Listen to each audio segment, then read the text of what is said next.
ఇవాళ మన special recipe వచ్చేసి సబ్జా లెమన్ డ్రింక్. చల్లగా టేస్టీగా చాలా బాగుంటుంది. ఈ వేసవిలో ఈ డ్రింక్ని తీసుకోవడం వలన ఇది శరీర వేడిని తగ్గించి శరీరానికి తగినంత ఎలక్ట్రోలైట్స్ని అంటే ఎనర్జీని అందిస్తుంది. అలాగే నీరసాన్ని కూడా తగ్గిస్తుంది. ఈ సబ్జా లెమన్ డ్రింక్ టేస్టీగా ఉండడమే కాదు హెల్త్కు కూడా చాలా మంచిది. అయితే ముందుగా ఈ డ్రింక్ని ఎలా ప్రిపేర్ చేయాలో ఇప్పుడు చూద్దాం. ఒక గిన్నెలోకి 2 టీ స్పూన్ల వరకు సబ్జా గింజలను తీసుకొని నానబెట్టుకుందాం. 1/2 కప్పు వరకు వాటర్ వేసి బాగా కలిపి ఒక 20 నిమిషాలు పక్కన పెట్టేయండి. వేరొక బౌల్లోకి 2 గ్లాసుల వాటర్ని తీసుకుందాం. మీకు వాటర్ చల్లగా ఉండాలి అంటే కుండలోని వాటర్ని తీసుకోండి. కుండలోని వాటర్ని యూజ్ చేయడం వలన శరీర వేడిని పెంచదు. అదే మనం ఫ్రిడ్జ్ వాటర్ని యూజ్ చేస్తే శరీరానికి వేడి చేస్తుంది. ఇందులో 3 లేదా 4 టీ స్పూన్ల వరకు కండ చక్కెరను తీసుకుందాం. కండ చక్కెర బాడీ హీట్ని క్షణాల్లో తగ్గిస్తుంది.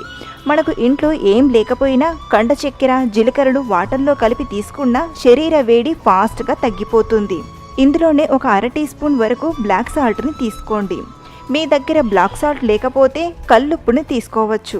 ఇందులోకి ఒక 3 చెక్కల నిమ్మరసాన్ని తీసుకుందాం. నిమ్మకాయలు చిన్నగా ఉంటే 2 నిమ్మకాయల రసాన్ని తీసుకోండి.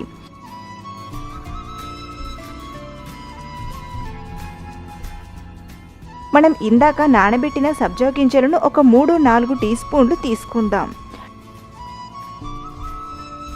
బాగా కలపండి. కండ చక్కెర కరిగిపోయేంత వరకు బాగా మిక్స్ చేయాలి.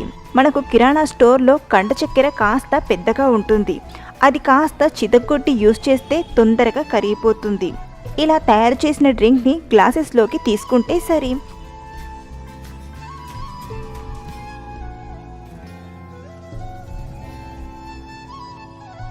ఎంతో టేస్టీగా ఉండే సబ్జా లెమన్ డ్రింక్ రెడీ. ఈ వేసవిలో శరీర వేడిని ఈ డ్రింక్తో మాయం చేసుకోండి. చల్లగా హెల్దీగా తాగాలన్నప్పుడు ఈ సబ్జా లెమన్ డ్రింక్ పర్ఫెక్ట్ అని చెప్పుకోవచ్చు. సో ఫ్రెండ్స్, ఈ సబ్జా లెమన్ డ్రింక్ రెసిపీ మీకు నచ్చితే ఒక లైక్ చేయండి. అలాగే మీ ఫ్రెండ్స్తో ఈ వీడియోని షేర్ చేసుకోండి. మరిన్ని టేస్టీ అండ్ వెరైటీ రెసిపీస్ కోసం మన